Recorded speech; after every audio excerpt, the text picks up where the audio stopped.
Vamos a recibir con un fuerte aplauso a Marwan, uno de los grandes autores literarios, músicos que tenemos en nuestro país, y Espido Freire, filósofa, escritora, buena persona, cinéfila, y que se une en este dúo magnífico que hemos reunido aquí en Valladolid.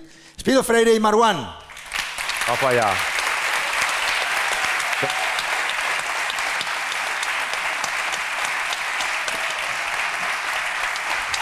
¿Cómo estás? ¿Qué tal, querido? ¿Qué tal? Un micrófono para... Toma. Bueno, vamos a incorporar a nuestra amiga María Ramos de Castro, que será la que realice las charlas, nuestra compañera aquí en Valladolid. Buenos días. Bueno. Un placer. Que como sabéis es la que está llevando las charlas con los autores musicales. Bueno, Espido y tal. ¿Os habían recibido alguna vez en un castillo así, Marwan, por ejemplo? La verdad que me he quedado flipado, ha sido un poco sentirse Lady Di entrando en el castillo de Juego de Tronos. O sea, ha sido... Espera, que no sabes la que te espera. Nunca me habían recibido así en ningún lugar. Bueno, pero en un castillo así, en un entorno tan bonito, menos todavía. Ha sido increíble. Así que muchas gracias, de verdad, ha sido muy especial. Espido. Yo entro así siempre en los castillos. Es que es así. Es verdad, Espido. Una princesa entra así. Lo cierto es que me habían ya hablado mucho y muy bien de Valladolid y por lo tanto sabía que todo lo que me esperaba y todo lo que me va a esperar a partir de ahora es inusitado. Y todo ello es extraordinario. Y comienza con estar con Marwan y con estar también con vosotros y, por supuesto, con todos ustedes. De manera que muchísimas gracias y vamos a ello. Vamos a ello. Qué bonito. Muy bien. Bueno, y además que nos están viendo por streaming mucha gente que está diciendo, jo, yo quería estar ahí. Bueno, es que el aforo es el que hay, pero nos pueden seguir en las charlas. Vamos a arrancar ya la charla de María y Marwan. Sabéis que esto es un juego, además, Espido y Marwan, es un castillo, pero es un certamen literario de novela negra. Puede pasar de todo. Ayer fue, antes de ayer, asesinaron... Digo, en fin, que hay sorpresas. Hay cosas. Bueno, lo importante es que lo pasemos muy bien a lo largo del día. Por la tarde está Antonio Muñoz Molina también y Miguel Gane. Así que dejamos ya a María y a Marwan. Si eres tan amable, me parece que tiene ese asiento. ¿Dónde vas, Espido? Aquí, en el corner. Fuerte aplauso para ellos. Os dejo ir. Para Marwan. Ahora nos ponen las sillas. Nos ponen sillas, ¿no? Bueno, no sé si hay alguien en el hemiciclo que no conozca a Marwan. Por cierto, es Marwan, que el pobre no Marwan. Que No ha tenido, Marwan. por eso es Marwan. Sí. Que el pobre ha tenido que poner una tilde en su nombre para que lo intentemos pronunciar bien. Y eso que ese nombre árabe no lleva tilde. Por cierto, ¿qué significa? Pues significa como las Rolling Stones, como las piedras pulidas de los ríos que se quedan así blanquitas y puliditas. Eso significa mi nombre. Con ese significado de Rolling Stone tenías que ser músico. Sí, y me siento muy identificado, aparte de ir puliendo cosas ahí siempre. Tiene un nombre árabe porque es hijo de un refugiado palestino que nació en un campamento de Tulkarem. ¿Tulkarem o Tulkarem? Tulkarem. Tulkarem, Sí. en Cisjordania, porque tuvo que huir 2 años después de que se fundase el Estado israelí con toda su familia y tuvo que emigrar a España aquí con 18 años. Es además un hijo muy orgulloso de su padre. Sí, claro, quiero mucho. A esa edad, a los 18, cuando su padre emigraba aquí, Marwan ya llevaba 3 o 4 años tocando la guitarra porque tocabas heavy. Sí, tocaba heavy con mis amigos. Que atención a los giros de guión de la vida de los músicos que están pasando por Valladolid, ¿eh? Heavy, y le gustaba mucho el rap. Pero se le cruzó Ismael Serrano en el camino y ya comenzó la carrera que todos conocemos. Lleva 20 años en la música, de hecho este año lo estás celebrando y lo vas a seguir celebrando en 2024 con un disco recopilatorio de tus mejores canciones. Eso es. Ahora nos contarás. Y es uno de los letristas más queridos, admirados, más vendidos de España, de Latinoamérica, un músico y un poeta. Bucea, otra de sus pasiones, además del fútbol, entre la literatura y la música a través de la poesía. Ha publicado 4 poemarios, el Parlamento Europeo le nombró músico para la paz y eso que dice que nadie sale ileso de una buena canción. Ahora nos cuentas. ¿Nos sentamos y seguimos charlando? Claro. Espera, ponte en este lado, ¿Aquí? me parece. Sí. Genial. Creo que los compañeros te tienen ahí el plano. ¿En qué canción? Bueno, creo que antes de nada, no sé dónde está César. César, creo que quiere saludarte. Nada, especialmente. muy brevemente es darte la bienvenida al Castillo, la bienvenida a Valladolid, darte las gracias por este esfuerzo que has hecho en tu agenda, por darnos este espacio, y yo no quiero meterte mucha presión, pero por los comentarios de estos días y por los comentarios que yo he visto esta mañana, hay una expectativa muy alta contigo, ¿Ah, sí? pero muy alta. Ahora está muy a gusto, No tranquilo. es una cosa, no, Es de verdad una que no gozada te porque quiero. siempre las incumplo, o sea que no pasa nada. Nada más que muchísimas gracias, este es tu público y No, un adelante. placer. Gracias a ti, César, por invitarme. Gracias por organizar esto de invitarme y a vosotros por venir y a vosotras por venir. Estoy encantado y a ver si lo pasamos bien, por supuesto. Un aplauso para Marwan. Después de este mensaje tranquilizador de César, te voy a preguntar que en qué canción pensabas cuando escribiste esa frase. ¿Qué frase? La de... Nadie sale ileso de una buena canción. Es que hay tantas canciones que a uno no lo deja, sobre todo si eres un melómano como yo y además compositor de canciones, hay tantas canciones que a uno lo acompañan en su vida, que van formando parte de su memoria sentimental, que van formando parte de sus recuerdos, que lo acompañan en una época determinada y cuando miras atrás y escuchas esa canción recuerdas aquella época o que lo definen también o que hay tantas canciones que te cuentan aquello que estás sintiendo y no sabes exactamente articular, que es imposible decirte una. O sea, son millones de canciones que nos han acompañado y que no nos han dejado ilesos. ¿Por qué tocabas heavy? Pues porque me gustaba. Es que, Ahora con la perspectiva de los 20 años en Sí. tu carrera musical nos sorprende un poco, ¿no? Bueno, voy a contar una cosa. Andrés Suárez, que estuvo aquí antes de ayer, Andrés era heavy también. Sí, sí. ¿Sabéis? Y Funambulista, también cantautor de pro, era heavy. Y Luis Ramiro, cantautorazo, el mejor letrista de este país, era heavy. O sea, que todos hemos pasado por todas las etapas, ¿sabéis? Yo no tenía greñas porque tendría el pelo así, ¿sabéis? Pero sí, no sé, la adolescencia escuchaba de todo. Escuchaba R&B, escuchaba bandas sonoras, escuchaba rap, escuchaba heavy y también escuchaba a Silvio Rodríguez, a Serrat y a Sabina.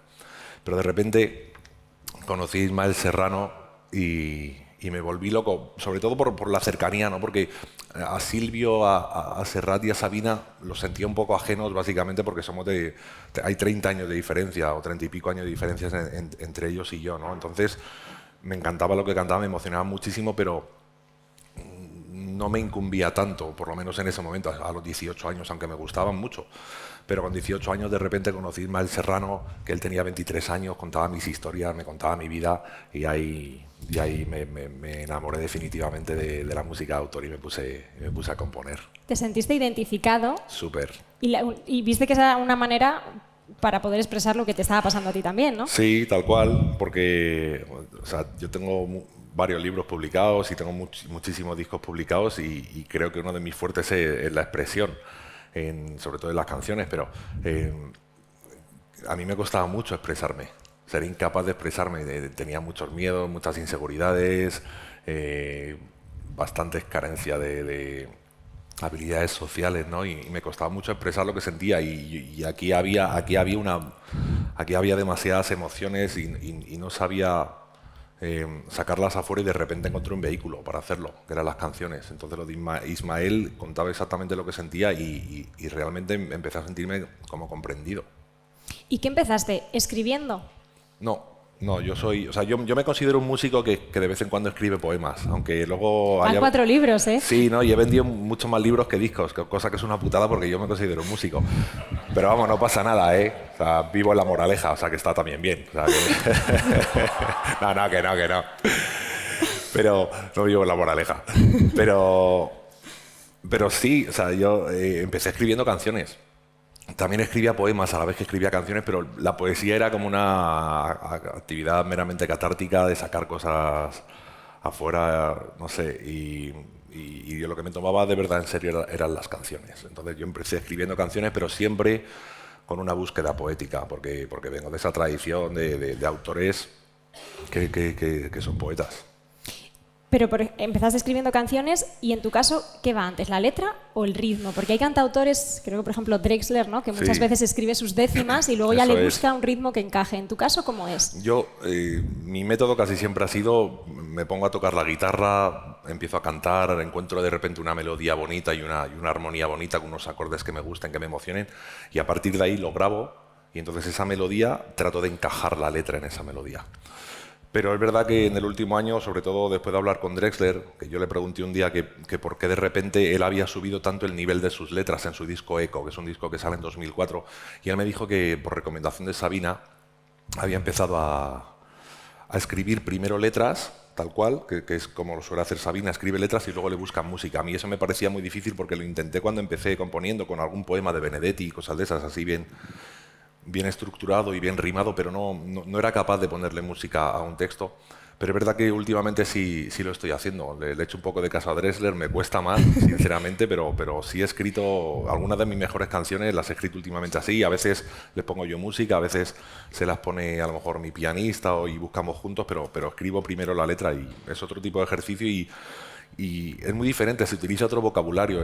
Me gusta porque me está ampliando los horizontes como autor de canciones. ¿Te está forzando a buscar más la palabra precisa? Sí, y creo que me abro más porque a veces siento que en la canción hay ciertas palabras que no me puedo permitir, porque la canción es un género literario independiente, por tener música que si te pones como muy metafórico o empiezas a retorcer mucho el lenguaje, pues corres el riesgo de perder musicalidad. Y lo cierto es que ahora, al hacerlo sin música y sin ninguna música en la cabeza, solo la música de cada verso, ¿no? la música poética que contiene la poesía, encuentro otras cosas y utilizo otras palabras que no me hubiera atrevido. Sí.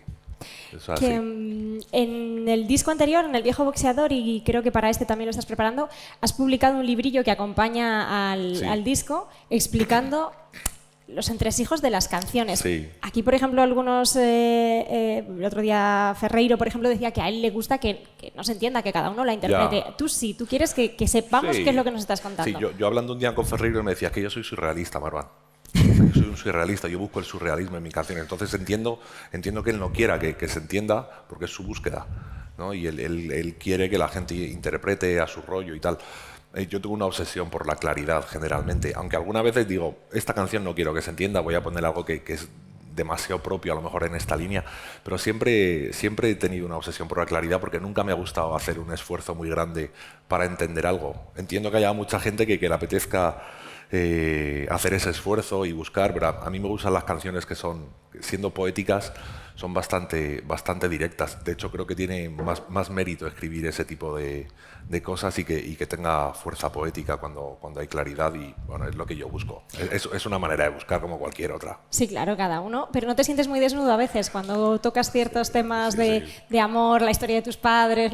Yo soy un pornógrafo emocional. O sea, a ver, un buen artista se abre ahí en canal, si es que, o por lo menos yo, ¿sabes? A mí me encanta.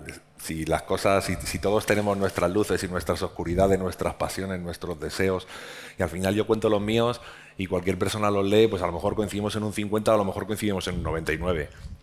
Pero los seres humanos siempre estamos pivotando alrededor de las mismas emociones, de los mismos traumas, y creo que mi oficio consiste en desnudarme, ¿sabes? Aparte yo soy artista, yo tengo mi ego, ¿sabes? Entonces yo vengo a contar mi historia y si a alguien le gusta bien y si no, pues no pasa nada.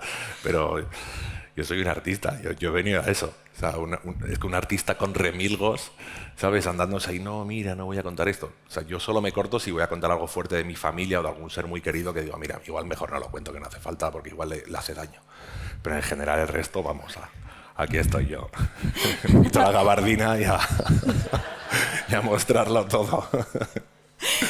No sé si, ahora que hablas del ego y del artista, no sé si te da miedo que en un futuro las canciones no se sigan escuchando, que tus canciones no se sigan escuchando. Porque ahora sabes que Claro. sí, sabes que tienes cientos de miles de seguidores, que llenas salas en Latinoamérica, pero no sé si hay ahí un... Sí, ese miedo yo creo que lo tenemos todas las personas que nos dedicamos al arte o todos los autónomos del mundo, ¿no? Que de repente un día... Bueno, los pues, autónomos tienen más miedos, les no solo dejé- ese. Sí, pues yo soy artista y autónomo, o sea, las dos cosas. Pero sí, siempre ha habido un cierto miedo a que la gente se olvide de uno, pero lo he ido superando al darme cuenta que de repente pues, estaba un año sin hacer gira, preparando un disco, porque no había tenido una gira tan intensa que no había podido componer nada, y de repente me tiré un año parado escribiendo canciones, y cuando he vuelto la gente seguía. Lo único que cambiaba es que era diferente la gente. ¿Ah, sí? Sí, de repente, ¿Qué has notado? pues de una gira a otra, de repente la gente, en lugar de haber crecido un año, habían crecido 15. Y ese tipo de cosas. Y claro, existe el miedo a que la gente no venga, y de repente hay ciudades donde vas y metes la mitad de gente que la anterior vez, y luego vas a otra y metes el triple que la anterior vez. Entonces es muy cambiante, pero vas entendiendo que con el tiempo que las carreras artísticas tienen sus altibajos, no son constantes, todos tenemos miedo. Yo con Rosalén he hablado mucho de este miedo también, ¿no? El miedo a que te dejen de querer. Además, los artistas pues también somos personas que en algún momento de nuestra vida hemos tenido como una introspección o como un sentimiento de aislamiento muy bestia, y también el hecho de que actuemos para la gente porque en cierto modo queremos compensar eso, ¿no? Queremos ser queridos, queremos ser acariciados, queremos formar parte de algo principalmente, ¿no? Porque en muchos momentos yo por lo menos me sentía que no formaba parte de algo, que era un freak o no sé, un bicho raro o lo que sea, no me sentía comprendido simplemente. Entonces ese miedo existe, pero con el tiempo y con los años a mí se me va yendo, porque voy viendo que el camino sigue y que siempre hay puertas y que siempre hay gente dispuesta a escuchar este tipo de canciones o estos poemas. Latinoamérica, ¿qué importancia tiene para los cantautores? Porque ahora hay una generación muy potente de cantautores, casi todos estáis yendo para allí a giras en México, en Argentina. Sí. No sé si es que bueno, obviamente es un mercado también, ¿no? Porque el idioma, la gente de allí puede sentirse reconocida con vuestras canciones, pero no sé si también hay cierto aprecio o más aprecio por el formato cantautor, Sí. ¿no? O sea, por la palabra. Sí, sí lo hay. Yo creo que hay más aprecio que aquí. Aquí a veces uno tiene la sensación de que la cultura o la música principalmente forma un poco más parte del entretenimiento que parte del mundo de la cultura. Es una sensación, no siempre es así. Porque a veces estamos en sitios como este que está muy guay, ¿sabes? Y se trata de hablar de la música o de la música como Hay como un oasis acto culturales, cultural, hay ¿sí? gente peleando porque siga Sí, habiendo lo oasis sé. culturales. Pero en Latinoamérica yo siento que se valora mucho más. La palabra, o sea, para ellos es como un bien mayor, que aquí hay mucha gente que sí, pero creo que eso se va diluyendo con el tiempo. Y lo cierto es que en Latinoamérica tenemos muchísimo público. O sea, yo tengo mucho más público en Ciudad de México que en todas las ciudades de España, menos Madrid. Por ponerte un Porque ejemplo. Madrid es la tuya y le has Sí, dedicado Madrid una la mía canción. y ahí lo peto. Pero luego la ciudad donde más público tengo del mundo es Ciudad de México, más que Barcelona, más que Sevilla, yo qué sé. Entonces es que hay mucha gente con muchas ganas, y luego pasa otra cosa, y es que, bueno, tú habrás estado en la FIL y habrás visto cómo es el público mexicano. Es una cosa brutal. O sea, yo a veces lo he pasado mal en los conciertos porque cantaban tanto que no me oía.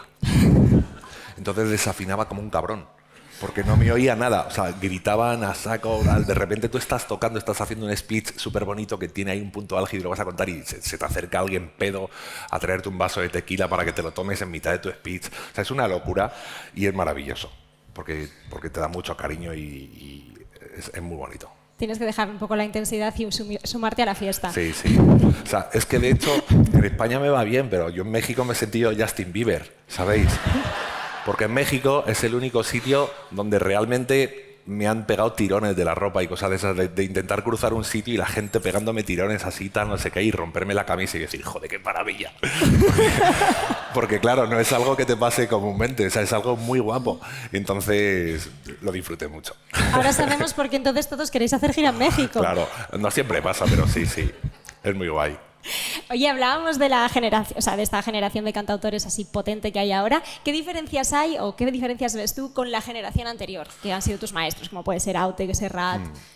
Sí, yo creo que generalmente mi generación ha abusado un poco de la canción de amor. No todos, porque Rosalén tiene mucha canción social, el Canca es otro tipo de cantautor que tampoco tiene mucha canción de amor, o Pedro Pastor, pero pues, incluyéndome pues, Luis Ramiro, Funambulista, Suárez, bueno, y muchos otros, hemos abusado un poco de la canción de amor, y que también es una en cierto modo una canción social, pero más desde el punto de vista relacional, pero no es tanto una canción social desde el punto de vista de las luchas sociales o más cerca de la canción protesta o la canción propuesta.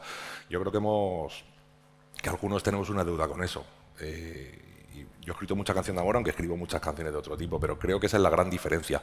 O sea, Serrat y Sabina creo que a nivel temático o Aute son mucho más, aunque Aute habla mucho de amor también, son más variados en general que los cantautores de mi generación. Tiene una parte de canción protesta comprometida, ¿no? Quizá Sí, que ahora no hay tanto. Y no solo en eso, sino también yo creo que han contado o han definido la vida española, la noche, el día, los pueblos. Serrat ha hablado de los pueblos, ha poetizado, o sea, ha musicalizado a muchos poetas. Yo no sé, creo que el abanico temático es mucho mayor en ellos de lo que es en nosotros. Sois demasiado románticos. Bueno, un poco, yo qué sé. Yo creo que también es un poco la época que nos ha tocado vivir. Tú piensas que en el siglo pasado la ciencia principal era la sociología y eran muy interesantes los movimientos sociales y la gente estaba muy dentro de los movimientos sociales y yo creo que la ciencia principal ahora mismo es la psicología, que es una ciencia mucho más individualista, cosa que también está bien en muchos aspectos, pero que también nos hace que estemos más ensimismados y más pendientes de nuestros problemas, de nuestros amores, de nuestras luchas individuales que de las otras. Entonces, a pesar de que hay muchos problemas sociales, pero si tú te das cuenta,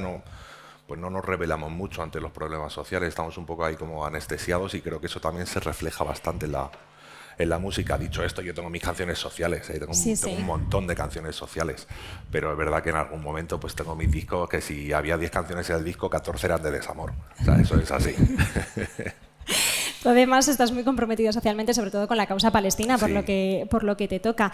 ¿Tú cuándo conociste la historia de tu padre? ¿Cuándo conociste realmente qué era el problema palestino y qué es lo que había pasado? Pues mira, desde muy pequeño yo iba a manifestaciones con mi padre, porque al final pues las manifestaciones por Palestina en los años 80 en España eran muy potentes, había mucha simpatía por Palestina. En España todavía había mucha simpatía por las causas sociales.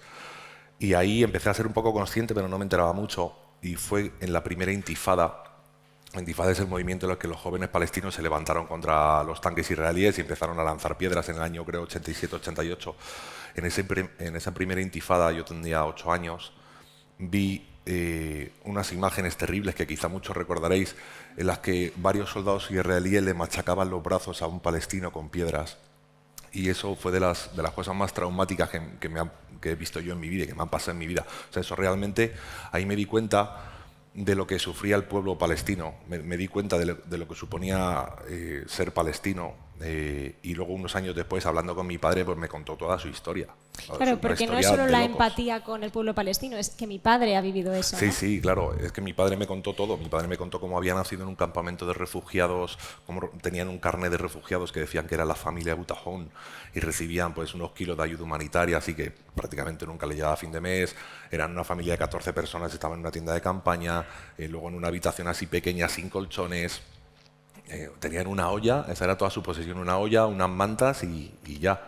Y luego mi padre con 16 años luchó en la guerra de los 6 días también. Entonces mi padre ha tenido una vida que es realmente dura, una vida absolutamente terrible.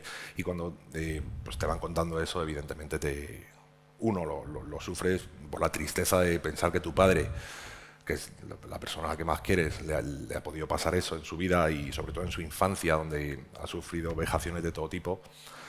Y luego pues pensar que eso se continúa manteniendo en el tiempo, que mi padre ha tenido la suerte de venir a España, tener una vida más o menos próspera, tener un hijo cantautor, que es una maravilla, y tener pues una familia que lo quiere mucho y tener una vida en paz principalmente y más o menos próspera, pero pensar que en Palestina siguen exactamente igual y cada vez peor. Hay 5 año tras año. millones y medio de refugiados, creo, la Sí, cifra que dan las instituciones internacionales ahora. De hecho, Gaza es la zona con mayor densidad de población del mundo y prácticamente todos son refugiados y bueno, es un horror la situación que viven ahí. ¿A tu familia palestina la pudiste conocer? Porque claro, tu padre se viene aquí con 18 años, conoce a tu madre en Madrid, pero por cierto que es Oriana, que es de aquí cerquita. Sí, mi madre es de aquí. ¿Les pudiste conocer? Sí. He ido muchas veces a Jordania y conozco a muchos, no conozco a toda mi familia, pero también porque es que mi padre eran 14 hermanos, ¿sabéis? Entonces uno vivía en Irak y de repente, o sea, cuando son 14 hermanos, luego tienen 10 hijos y los 10 hijos tienen 7, 8 o tal. Entonces yo a lo mejor tengo, no sé, 100 primos y no los conozco ni de coña. O sea, conozco a muchos y los quiero mucho, pero hay muchos primos a los que no he visto en mi vida. Pero es que mi padre hay sobrinos que no conoce, porque es que están desperdigados por todos los países árabes. Es un poco locura. Yo sé que cuesta pensarlo, ¿no? Porque aquí, yo qué sé, pues 2 primos, ese tipo de cosas, pero sí, pero conozco a muchos y los quiero mucho. Bueno, algunos no saben entonces que tienen un primo famoso. Sí, porque me siguen por Instagram. Por eso tienes tantos seguidores. Algunos sí lo saben. Nada, claro, bueno, claro, es verdad, esa ha sido buena. Esa está bien. Muy bien. Mi éxito es meramente familiar. Eso es así. Oye, con estos temas tienes una canción, la de La delicadeza del disco anterior, que a mí personalmente me gusta mucho, la de Viejo Vexador, que dice: si tuviesen corazón nuestras fronteras. Tú que eres más sensible a estos temas, ¿ahora cómo ves cuando lees noticias de los naufragios en el Mediterráneo, cuando comienza la guerra en Ucrania? Pues como cualquier persona que tenga un mínimo de sensibilidad social y un mínimo de empatía hacia los que han nacido en lugares peores en peores condiciones que las que se viven aquí, ¿no? Lo vivo con mucha tristeza, y vivo con mucha tristeza sobre todo la pasividad generalizada ante esos flujos migratorios y ante esas muertes en el Mediterráneo y ante las cosas terribles que tienen que vivir. Por cierto, hablamos antes de tu padre. Yo he tenido la suerte de conocerlo. Sí, es verdad. De un momento, pero tiene una mirada, podría tener una mirada triste. No tiene una mirada triste, tiene una mirada azul bondadosa, preciosa. Sí. Bueno, mi padre es un dandy, mi padre es un morito con ojos azules que no... Bueno, no solo lo decía por eso, sino lo decía porque con todo lo que ha pasado, ¿no? Lo que estábamos hablando que había pasado, que no sé si lo que a ti te llega, en cambio, es un mensaje muy de amor y muy bondadoso. Sí, no, esto lo decía por el cachondeo, pero es verdad que mi padre aquí hay gente que conoce a mi padre, y mi padre es una persona con una luz brutal. A pesar de lo que ha tenido que vivir en su vida, yo sé que él se ha esforzado mucho para que sus hijos no pagaran lo que él había tenido que sufrir, que esto pasa mucho, que en las familias se paga lo que nuestros padres han tenido que sufrir, pobrecitos ellos, pero los hijos tampoco tienen culpa, y mi padre siempre se ha esforzado para que no sé, ha sido una persona hiper cariñosa, nos ha dado muchísimo amor, ha estado siempre súper presente, y lo cierto es que toda la gente que conoce a mi padre flipa porque realmente es una persona que transmite una paz y una bondad que no son de este mundo. Decíamos antes que tienes muchos seguidores en redes sociales, ya sabemos por qué. y además eres muy activo, y eso que en una canción tuya, en El Planeta Desconcierto, hablas un poco de esa deriva social hacia la superficialidad, la vanidad, la apariencia. Tienes una frase incluso que dice, que aquí, como además estamos entre escritores, editores que te fichan solamente por el número de likes. Sí. ¿Eso te ha pasado? Bueno, a ver, y a lo mejor yo soy uno de esos escritores a los que ficharon por el número de likes, también te lo digo. A ver, vivimos en la era de la apariencia, ¿sabes? Bueno, yo creo que todos lo pensáis, ¿sabes? No estoy descubriendo nada a nadie, que voy aquí de filosofete. Vivimos en un momento de demasiada apariencia en el que confundimos mucho las posesiones con el ser y olvidamos muchas de las cosas esenciales solo para que nos miren, porque confundimos el amor con la atención, confundimos el amor con los likes y ese tipo de cosas. Y en las redes sociales hay muchas cosas buenas, hay muchos artistas, muchos escritores, mucha gente que te aporta cosas, ¿no? Pero también hay mucha gente que es una ventana solo para el ego, ¿sabes? Yo entiendo que la gente necesite reafirmar su ego, porque todos lo necesitamos en mayor o menor medida, pero si es solo eso y no le ofreces o no estás sirviendo a la gente con algo, pues a mí es algo que simplemente no me gusta, ¿no? El hecho de hacer exhibicionismo puro sin un fondo o sin aportar algo a la gente. Una vez leí una entrevista que un tipo decía, si no sirves, ¿de qué sirves? ¿No? Y es que yo creo que estamos para servir a los otros y aportar alguna cosa bonita, y a veces da la sensación de que las redes sociales es pura masturbación individual del ego de cada uno, ¿sabes? Y seguro que yo también lo he hecho, ¿eh? O sea que tampoco voy aquí yo de ser el tío más guay del mundo, pero a veces hay que ir dándose cuenta un poco que, no sé. Esa canción más que un aviso, entonces era un poco de autocrítica. Sí, también, sí. Incluso la canción que le hago a los haters también tiene un poco de autocrítica, ¿sabes? Todos tenemos un hater dentro, todos tenemos... Hay 5 gramos de rencor, ¿no? 5 gramos de resentimiento. De resentimiento. Sí. Todos tenemos todo dentro. Lo que pasa es que hay que vigilarlo, ¿sabes? Para poder aportar algo. Pero ahí lanzas pullas así con mucho humor. Pierdes esa parte así más Sí. pausada, más amorosa de las canciones de Marwan y ahí metes un poco de humor. Sí, sí, sí. Había que meterle humor. La verdad que a mí me han dado mucha caña, sobre todo por haber tenido éxito en el mundo de la poesía, porque como en realidad soy un músico que de repente empezó a sacar libros y empezó a tener mucho éxito, me dieron mucha caña. Y claro, no quería hacer... ¿Quién? Pues principalmente poetas. Sí, principalmente poetas. De hecho, incluso poetas famosos, en muchos casos, a los cuales les he dedicado sus poemas en correspondencia, también os lo digo. Y, claro, a ver, yo también tiene que... Entonces, un día hablando con mi psicóloga, porque yo lo pasaba mal, ¿sabéis? O sea, yo qué sé, lo que contaba antes, uno es artista también porque quiere formar parte de algo. Entonces, yo llevaba bastante bien las críticas y tal, pero de repente, cuando no es una crítica, cuando no son dos, cuando de repente empieza a haber una cascada de críticas o sobre todo una cascada de odio, y tú dices, joder, tío, si yo hago esto con todo el amor del mundo, ¿sabes? Yo escribo con el mismo amor, lo haga mejor o peor, lo escribo con el mismo amor que el mejor escritor del mundo. Y lo hago porque quiero conectar con la gente, y lo hago porque me emociona, y lo hago porque también hay gente que lo espera, ¿no? No todo el mundo lee a Cioran, ¿sabes? Hay gente que lee otras cosas. Y el sentir ese odio y sentir, no sé, tanta animadversión, una persona que está tan necesitada de afecto, pues lo pasé mal. Entonces, hablando con mi psicóloga un día me dijo, Marwan, tío, creo que tienes que defenderte. Tienes derecho a defenderte, porque prácticamente nunca contestaba. Hasta el punto, o sea, a mí hay poetas que me han dedicado poemas enteros que han recitado en sitios delante de cientos de personas, poemas que empezaban además con érase un hombre una nariz pegada, ¿sabéis? O sea, yo también me reía con el primer verso, pero luego cuando estaban todo el rato insultándome ya dejaba de tener gracia, ¿sabéis? Entonces les hice una canción que me puse a repartir, vamos, hostias sin parar, pero como dice ella, con humor. Y fue guay, porque un día puse una tontería en Twitter que dije, ¿puede la poesía salvar el mundo? Que es una frase como otra cualquiera, y empezaron a retuitearlo a lo bestia, y entonces eso, o sea, provocó mucha lesión por lo que sea, porque de repente a la gente pues, le hacía ilusión esa frase. Bueno, pues empezaron los poetas, editores, tal, a insultarme a tope, y pillé esa canción que tenía un vídeo brutal y empecé a enviarla. Pum, pum, pum, y empecé a enviarle la canción a todo el mundo, y fue un gran momento para mí. Fue un gran momento. Bueno, hay una parte positiva y es que fuiste muso para algunos poetas. Sí, ahí les di luego material para que escribieran también ellos. En el fondo les hiciste un favor. Sí, yo creo que sí. No, y ellos a mí también, al final, yo qué sé, se aprende de todo.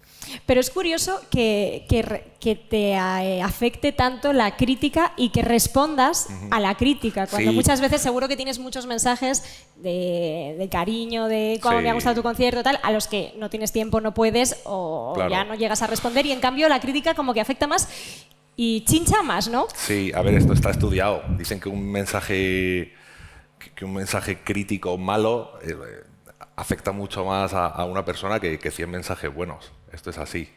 Dicho esto, sí, yo llevaba súper bien la crítica, ¿eh? A mí me hacían 5 críticas y me daba igual. De hecho, tenía una confianza en mí brutal. Pero de repente, cuando empezaron a ser muchos, se vuelve una losa. La verdad, porque eran demasiados. Sí. Dicho esto, ahora si vienen, vamos, me da igual. Podríais hacer recitales juntos incluso. Sí, de hecho me he hecho amigo de alguno de ellos. Mira.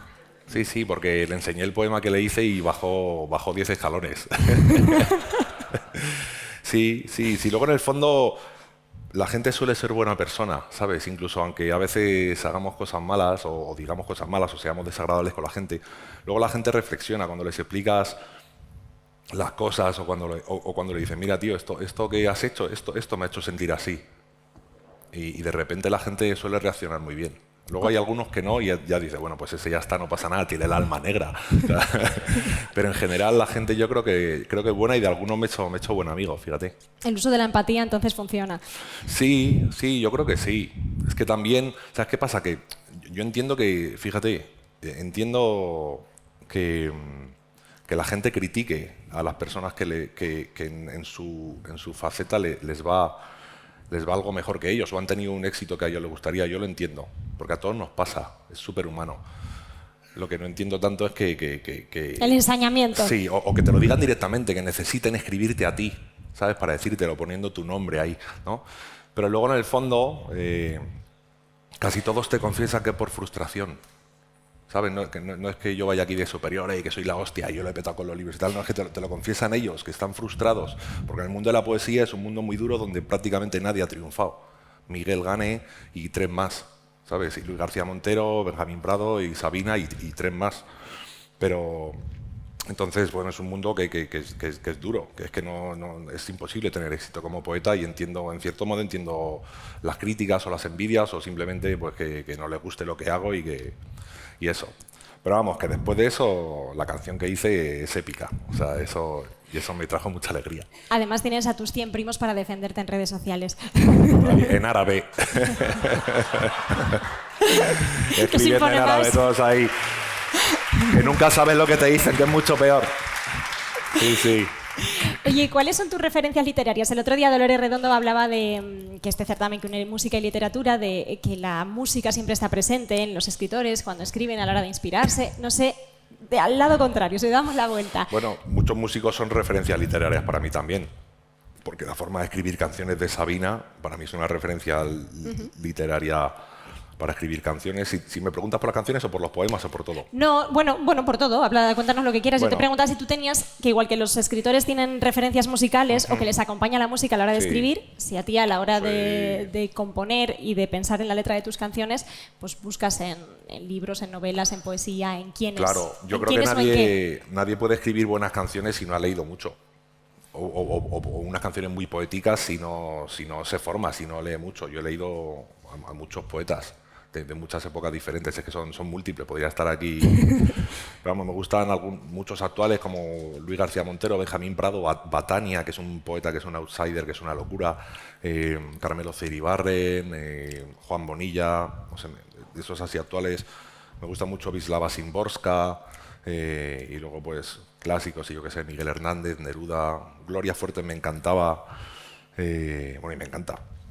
No sé, Dices me encantaba porque cientos es la poeta de nuestra poetas. infancia. ¿Cómo, perdona? Dices me encantaba porque es la poeta de nuestra No, infancia. pero ¿o no? a mí me gusta su obra adulta, me parece que tiene hallazgos continuos y que como Martes y 13 se echaron esas risas con ella, creo que ha sido una poeta infravalorada, la verdad, porque tiene cosas tremendas. Y luego pues, muchos novelistas también, o sea, Juan José Millás, Me vuelve loco, Barico, no sé, Jonathan Franzen, no son tantas referencias para mi forma de escribir, pero bueno, Rosa Montero me encanta. Hay muchos escritores y... María, yo quería preguntarle, por ejemplo, Marwan, hay un poeta que es referencial en la música también, como es Luis Alberto de Cuenca, Sí, que ha me sido encanta. además para muchos el inspirador de letras de la Orquesta Mondragón, por ejemplo. ¿Ah, sí? Y es uno de los grandes referentes del cómic. Pero su faceta como poeta lo ha hecho estar en el Olimpo y además uniendo, ¿no?, música, cómic, literatura en este caso. Sí, él de hecho hizo un disco con Loquillo, si no me Claro. equivoco, o algo así. A mí me encanta también es una gran influencia en mis canciones. Sí, bueno, y en mis poemas. Es brutal, Luis Alberto. Es muy bueno. Sí, es muy bueno. Buen amigo, además. Y no seas modesto, pero tu hermano también, por lo menos de alguno de sus textos, sacaste la canción de Madrid. Sí, de hecho, ahora que vamos a cantar un poquito, pues... ¿Nos vas a cantar? Mira qué bien. Sí, me jodió la sorpresa. Bueno, es que si no, no sales de aquí. O sea, Es que claro, ya llevamos 2 días en los que los Te encerramos. Andrés Suárez dijo, Canta. venga... ¿Ferreiro cantó también o no? Ferreiro no. No canta. Yo voy a cantar si me dejáis, yo canto. Yo creo que están deseando. Sí, pues sí, la canción de Madrid parte de un texto precioso de mi hermano, el que parecía que estaba hablando de una mujer, el texto se llamaba La Matriz, y parecía que estaba hablando de una mujer y al final se desvelaba que estaba hablando de Madrid. De Madrid. Y claro, me pareció una idea brutal. Entonces yo tomé ese texto, empecé a añadir otras cuantas ideas, haciendo ver que era una mujer y desvelando al final del estribillo que era Madrid, y quedó una canción muy redonda que tuve la suerte de grabar con Jorge Drexler. Pues además luego para los directos queda muy bien porque si cambias el nombre te ganas al público. Sí, lo que pasa es que tiene que rimar con I. con Madrid. Valladolid. Con Valladolid, Valladolid puedes. Sí, tengo que forzar un poco ahí las sílabas, pero sí. Y llevas 20 años en la música y de hecho lo estás celebrando porque ya has ido sacando algunas pildoritas de lo que vamos a escucharte en la próxima gira y en el próximo disco, que sale en un mes. Sale, Canciones para una urgencia. Canciones para una urgencia en 3 meses sale, o en 3 semanas. 3 semanas quedan, nada, no queda nada. Sí, sí. ¿Cómo ha sido? Porque en ese disco recoges 20 canciones de esto, a lo largo de tuyas, de estos 20 años de carrera musical. ¿Cómo ha sido el criterio, o sea, cuál ha sido el criterio para seleccionar entre todas tus canciones? Pues he sufrido dejando canciones fuera y ya está. Pero generalmente pues he metido las que a lo largo desde hace 20 años, las que yo veía que le importaban más a la gente o que celebraban más o que compartían más y que siempre han estado dentro del repertorio de un modo u otro, ¿no? Algunas han salido, pero ahora las recupero. Pero las canciones que en definitiva yo creo que son las mejores o ante las que ha reaccionado mejor la gente, las he juntado, las he vuelto a producir y las he grabado casi todas con unos duetos súper bonitos, pues para darle un lavado de cara muy bueno. ¿Qué tal han envejecido ahora que las has vuelto a escuchar? Muy bien. Hablábamos con Andrés Suárez el otro día y cuando vuelves a algunas canciones, sobre todo pues canciones de desamor, dolorosas, ¿qué pasa cuando vuelves ahí? ¿Cómo te sientes? Porque tú ya no estás en ese mismo lugar. Entonces, al recordar tus canciones para ver cuáles elegías, ¿cómo ha sido esa nueva escucha? Pues muy bien. A ver, tus canciones son tus hijos y tus hijas, ¿sabes? Al final, son tus creaciones y a mí me llevan 20 años acompañando, 20 años dándome alegrías, 20 años haciéndome visitar lugares, conocer gente, sale la moraleja. No, ese fue por los poemas, no por los libros. Es verdad, que las canciones no mandan duro.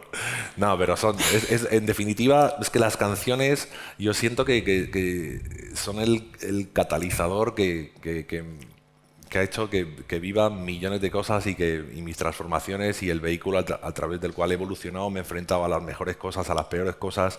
O sea, siento que es algo absolutamente nuclear en mi vida, que es que mi vida va de eso. O sea, evidentemente tengo algunas cosas también que me importan, pero eso me importa muchísimo y es el gran vehículo de mi vida, el arte o el crear, o las canciones, crear canciones en mi casa y compartirlas con la gente por el mundo. Eso es a lo que me dedico. Y Marwan, como pasa con los buenos libros también y tus buenas canciones, uno reinterpreta al cabo de los años y la primera lectura o la primera escucha de un disco no es igual porque ha pasado el tiempo, tú no estás igual ni anímicamente y esa te puede tocar más o menos o incluso distanciarte un poquito más, ¿no? Sí, pero sobre todo es que las quieren mucho. Claro, eso Lo que yo siento es que las quiero mucho a mis canciones. Sobre todo porque primero saqué 2 maquetillas así malas y luego ya empecé a hacer discos profesionales. Hijos de las piedras y... Sí, no sé. y Principio y Fin, que eran así como maquetas de poca calidad, pero luego ya... Pero ya hiciste conciertos con esos. De hecho, Sí, estuviste aquí en Valladolid. iba a tope. Cuando, Sí. por ejemplo, los que seáis de aquí, cuando Café del Norte todavía se hacían conciertos en directo. Sí.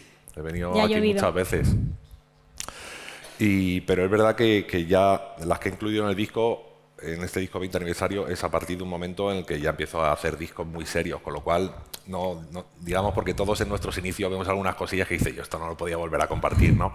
Pero desde que empiezo en Trapecista, desde ese disco, me siento súper orgulloso de cada canción y las quiero con toda mi alma. Y estás preparando el 25, las bodas de plata. No, y hay que ir empezando a Poco a seleccionar poco, los discos para el 25, ¿verdad, María? Abre una gira, sí, para que se sume la gente. Oye, ¿cómo consigues que Rosalén, Funambulista, Coti, Andrés Suárez, Miquel Izal, que han colaborado contigo para este disco, que algunas canciones que son tan personales, que hablan de historias personales tuyas, de sentimientos tuyos, ellos las sientan como propias para que después a la hora de cantarlo eso se transmita? Bueno, he sido muy meticuloso a la hora de ofrecer las canciones. El único que me pidió una canción fue Izal, porque hablé con él de otra canción y me dijo, no, yo quiero cantar esta, porque con esta canción te conocí, nos conocimos en 2006, Miquel Izal y yo, y antes de que empezara en el indie, cuando él era cantautor, y me dijo, yo quiero cantar esta. El resto, y dije, bueno, creo que te va a quedar brutal, y efectivamente quedó brutal. No había pensado en esa canción para él, pero el resto de canciones ha sido como un proceso muy meticuloso de pensar en la voz de cada artista y pensar que quería que se sintiera cómodo, pero también que hiciera explotar la canción. Yo soy una persona que tiene una voz muy grave al cantar, entonces casi todos tienen la voz más aguda que yo y yo sabía que con casi todos iba a quedar muy bien porque me hacen las voces por arriba y está muy bien. Compensa. Eso es. Y la verdad que han quedado increíbles los duetos, han quedado brutales. Oye, ¿con quién te gustaría haber hecho un dueto, aunque no esté ya entre nosotros, o incluso internacional? Sí. Si es que ha cantado con todo el mundo este hombre. No, pero Sí, pero, por yo ejemplo- quiero hacer un dueto con Sabina, me hubiese encantado hacerlo con Serrat y con Aute. Es que, claro. Y del panorama internacional, aquello que te llama Frank Sinatra y te dice, Hombre, claro. Marwan, Pero es que hombre, eso, llamó a Luis Miguel. eso ni se le pasa a uno por la cabeza. Pero vamos, imagínate con Sinatra cantar. ¿Con quién te hubiera gustado? De Lo que pasa los... es que igual me quedo un poquito pequeñito a lo de Sinatra, también te digo. Pero sí, con Mil, no sé. Es que me gustan tantos músicos. Lo que pasa es que te voy a decir alguno que creo que no pego mucho, pero con Kurt Cobain me hubieran contado. Cantar a lo mejor un Unplugged. O con tantos otros, no sé, que hay tantos artistas, con Stevie Wonder, que me Dice vuelven loco, César y a con mí. Sting, claro. Hombre, fíjate. Hombre. Oye, Stevie Wonder aún está en activo, ¿eh? Sí, Está a punto de retirarse. De hecho, estuve una vez con Stevie Wonder. Ojo, Qué bueno. que coincidí con él en Jerusalén y estuvimos así y me hice una foto con él y todo. Qué bueno. Pero no le dije, Stevie, nos hacemos un tema. Ahí Oye. me corté un poco. Pues Bueno, aquí tú, queda pues, registrado en guay. Black Valladolid. Si a lo mejor Stevie Wonder ve justo esta charla que se está retransmitiendo en claro. streaming, que luego se cuelga en YouTube, pues A oye, ver, Stevie es posible que esté viendo el Black Valladolid. Está ahí. Claro. Está ahí en Nueva Orleans el tío viéndolo. Joder, qué festivalazo. oye, si haces el dueto, después tenéis el Me compromiso vengo de venir aquí a y me tocarlo traigo a aquí. Stevie. Claro.